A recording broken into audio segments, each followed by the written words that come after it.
अब आप लोग यह प्रश्न कर सकते हैं कि यदि परदोष दर्शन न करें तो माता पिता बालकों का, गुरुजन शिष्यों का, राष्ट्र प्रजा का सुधार कैसे करें,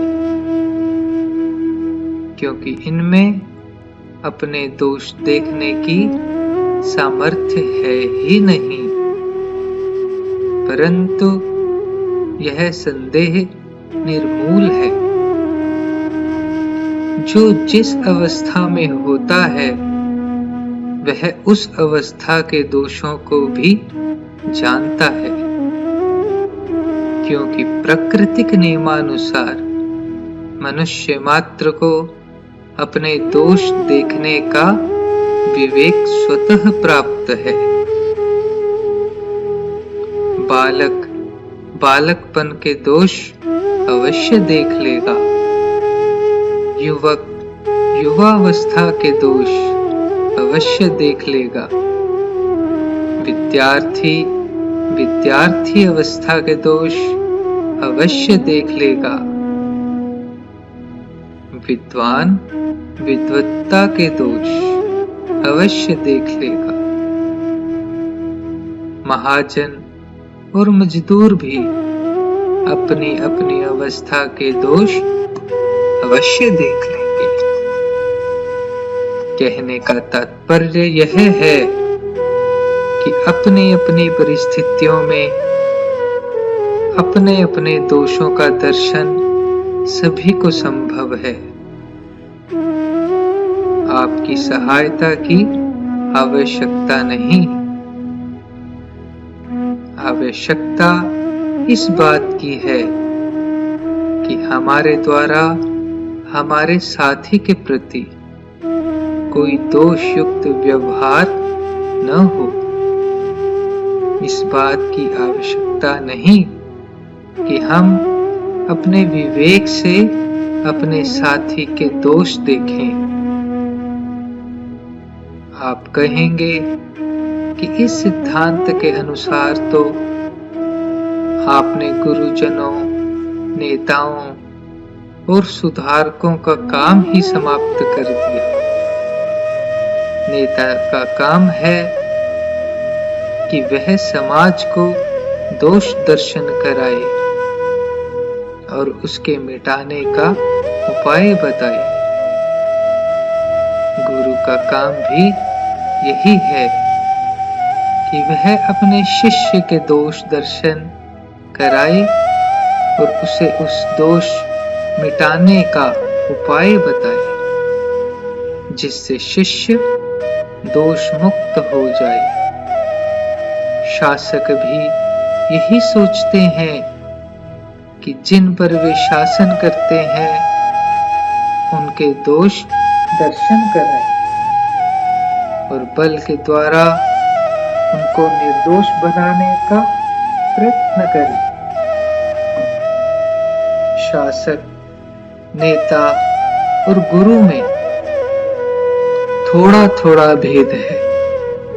शासक बल के द्वारा, नेता विधान के द्वारा और गुरु ज्ञान के द्वारा सुधार करने का प्रयास करते हैं। यह अंतर होते हुए भी तीनों ही सुधारने का दावा करते हैं। परंतु भैया, मानवता तो एक अनूठी प्रेरणा देती है और वह यह है कि हमें नेता होना है तो अपने ही नेता बने। यदि हमें शासन करना है तो अपने पर ही शासन करें और यदि गुरु बनने की कामना है तो अपने ही गुरु बने।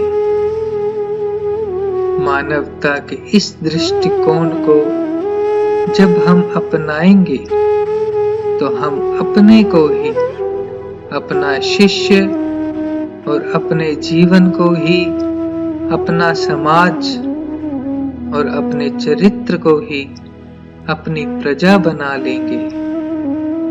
यह नियम है कि जो अपना गुरु बन जाता है, अपना नेता बन जाता है और अपना शासक हो जाता है, वह सभी का गुरु, शासक और नेता बन जाता है।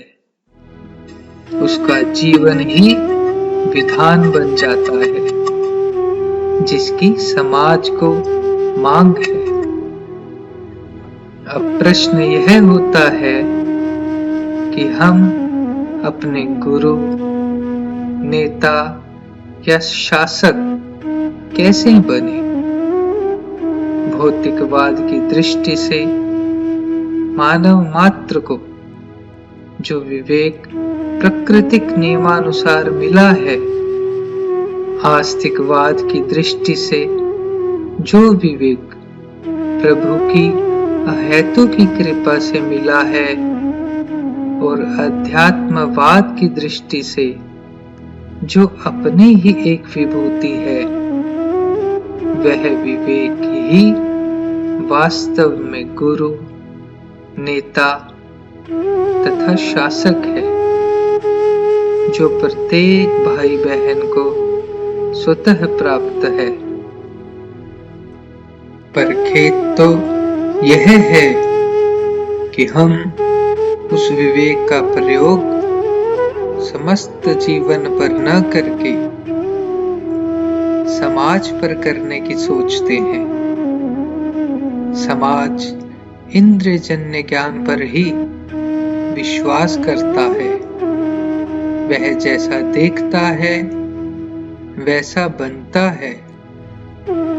जिस चरित्र को हम अपने जीवन से नहीं दिखा पाते, केवल समझाकर समाज में उसका प्रचार करना चाहते हैं, अथवा यूं कहो कि शासक बनकर बल प्रयोग से उसे समाज द्वारा मनवाना चाहते हैं, अथवा गुरु बनकर समाज के जीवन में उसे ढालना चाहते हैं, यह वास्तव में संभव नहीं है।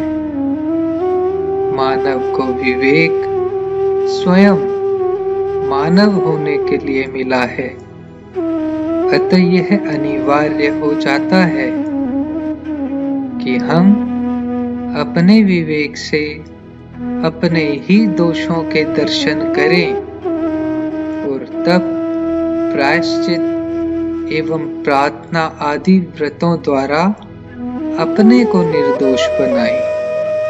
प्रायश्चित तथा तप द्वारा अपने पर शासन हो सकता है और प्रार्थना द्वारा हम आवश्यक बल प्राप्त कर सकते हैं,